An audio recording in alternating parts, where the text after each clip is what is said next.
Okay, now that you have it printed, first thing you want to do is take a spatula and start freeing this end down here. It shouldn't be very difficult to break loose.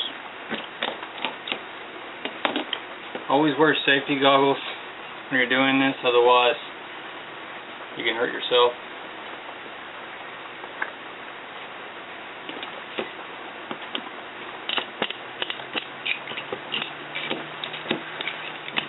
So after you get it freed about to this region here,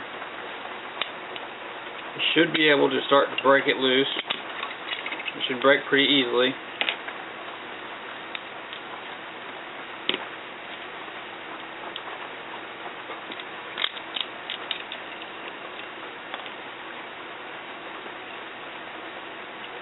You may have to clean some debris off around it. That's normal with any printing you can do.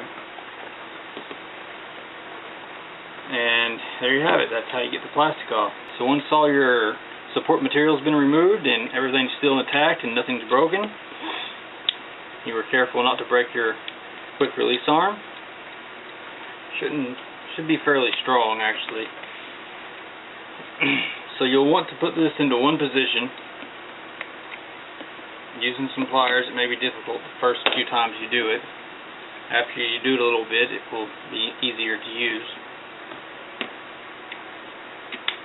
And then you can see that I'm turning this clockwise, and you hear clicking.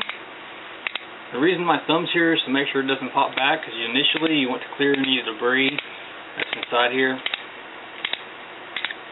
And then I'll remove my thumb. You can see it won't go counterclockwise, but it will click clockwise.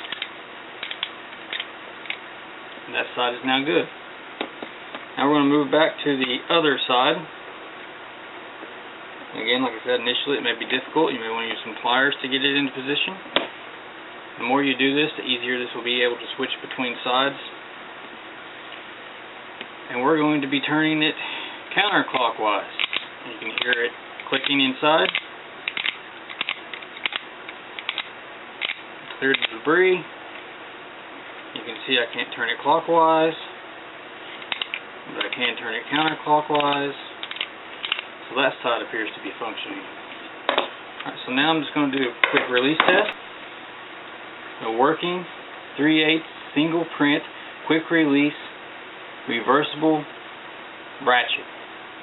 Available at 3dprojectsfortomorrow.com. Check it out. Thank you.